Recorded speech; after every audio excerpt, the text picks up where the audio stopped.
This tutorial is dealing with all the properties of EM waves, but our concentration is going to be on visible light, since that's the one we can manipulate and we can actually play around with, quote unquote. We're going to look at the visible light as the representation of all the electromagnetic waves.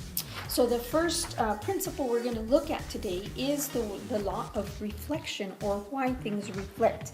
Now, reflection is due to the change in position as the waves strike, or the electromagnetic wave strikes the surface of whatever it is touching.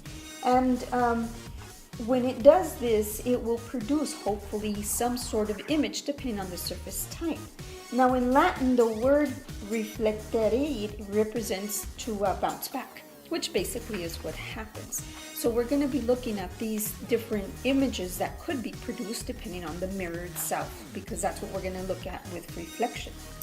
So let's look at what we call the symmetry of reflection of light, and there is a reason why light actually reflects. So with the symmetry of light, we have two different angles.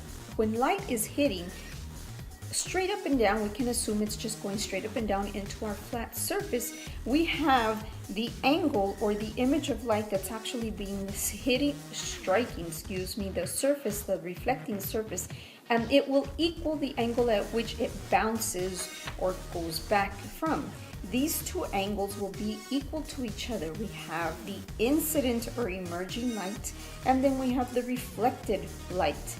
And so we can measure with a protractor these two angles, and they will be equal to each other, which is what we call the law of reflection.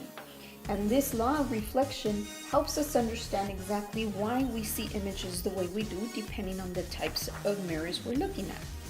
So first of all, we're going to look at the different factors, or a couple of factors that may affect the actual reflection of light. Take this up real quick. And so we have, first of all, something known as a rough texture surface, which will give us what we call a diffuse reflection. The reason why it's diffuse is because here is our rough surface, and the angle at which the light comes in is going to be different at which the angle comes out. So in each little different irregularity, we see the reflected light being hitting at different angles, and therefore we're not going to get a clear image. This word diffuse, if we break it up into prefixes, DIFF, meaning different, same thing, different, so it's sending it out at different angles, and hence with this type of surface we would not see a clear image. So we need to have a surface that is not rough or textured, such as like a piece of paper like this one. We don't see ourselves through this piece of paper, because if you look at it through a microscope, you're going to see how the surface is very rough, and that's an exaggerated view of what the surface may be.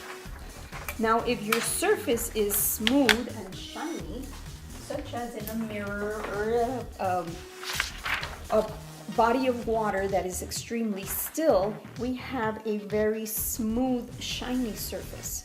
And with this, as the light hits the surface, the angles are all equal to each other, and hence it will form the image the way we're supposed to see it, nice and clear. And this is known as a specular reflection. The specular reflection is produced by a smooth, shiny surface where all the angles of which are coming in and hitting the surface are being reflected out, equaling each other, similar to how we saw it with the law of reflection, where the angle of incidence equals the angle of reflection. Now, we have different types of mirrors that may affect how these angles are actually emitted. So the first mirror we're going to look at is a flat mirror, which is basically the one that we always look at ourselves, or we hope we look at ourselves, in the morning before we leave to go outside. With these mirrors, we're going to see the object here is going to appear to be behind the actual mirror. The object looks like it's behind the wall if you're looking at yourself in a mirror at your home. the distance between the object and the mirror is going to be the same as what it appears to be behind the mirror. And so these are equal distances, as much as the height of the object here facing the mirror is going to be the same as what it appears on the other side of the mirror. Now these images are known to be reversed, which we know we see ourselves and we see ourselves reversed. We also see it as a virtual image. The virtual image is an image that appears to be behind the wall instead of on the same side. And then we also see that the object, like I said, is going to be just as far and as high as the other ones is. And hence that's why I had already mentioned that this is one of the ways that in investigations they can determine where the person was standing if in case they do have a reflection of some sort in the picture that they're investigating or in the scene that they're investigating with film and etc.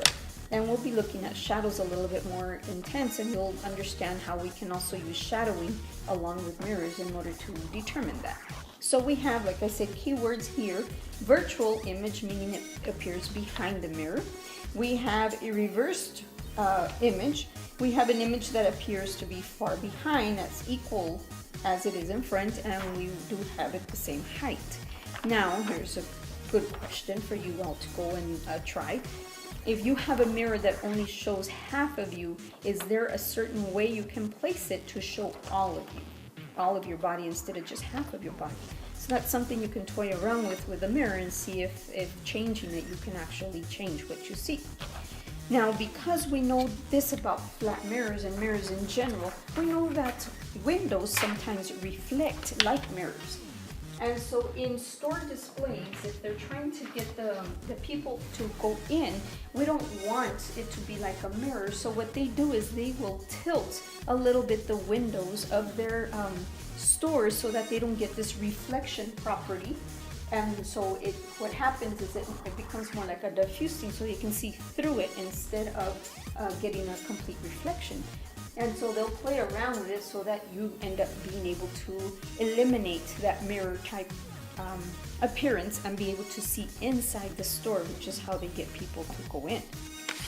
Now we have another type, a couple of types of mirrors. One of them is a curved, or the curved mirrors. One of them is called a concave mirror. A concave mirror is a mirror that curves away from the object. So if this is you standing here, this is the mirror and it curves away from you, and this is where the quote-unquote image would appear behind the mirror.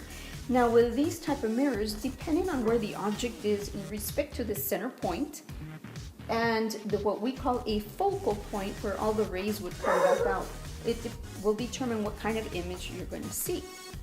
So if the object is outside of the focal point, in other words, further away than the focal point, you're going to see an image that appears to be what we call real. In other words, it'll appear like it's on the same side as the object instead of behind the object like we did with the flat mirrors. It's going to appear on the same side. Along with that, it's going to appear smaller in size. It's not going to be equal size the way it was in the other one. And it's going to be inverted, or in other words, upside down. With these type of mirrors, it's going to be harder for us to actually do calculations and try to determine exactly how far away things are unless we know exactly how curved, because this curvature here really dictates how much smaller they're going to look, how closer to the mirror they're going to appear. So this curvature really has a big effect on exactly what kind of image you see. So if the image, or the object in this type of mirror is right at the focal point, you're not going to see an image produced at all. And these images, these type of mirrors, or the way we can use these, is just to reflect light even more intensely. In other words, to make it more intense light, brighter light, such as with reflectors or the silver. That's what explains that silver lining they have, like in the car lights. So small light bulb will end up giving you a lot of light because it does serve as an actual reflector, and it in essence multiplies whatever wattage you have in there. Now, if the object is inside the focal point, in other words, here's the focal point, if the object is in between the mirror and the focal point, we're going to have an object that's going to be larger in respect to the actual object. It's going to appear larger. It's going to appear right side up instead of upside down. It will be right side up, and it's going to be virtual. So again, it'll appear like it's behind the mirror instead of right next to you. The way it does a bit is outside of the focal point, like I did in the first example I gave you. And so this type of mirror can be used in a bunch of different ways depending on what the outcome of it is. Some of these mirrors, concave, are used in microscopes in order to be able to make a very small object large, as we were saying, or telescopes when we have really far objects, we want to make them visible, so we can also use those.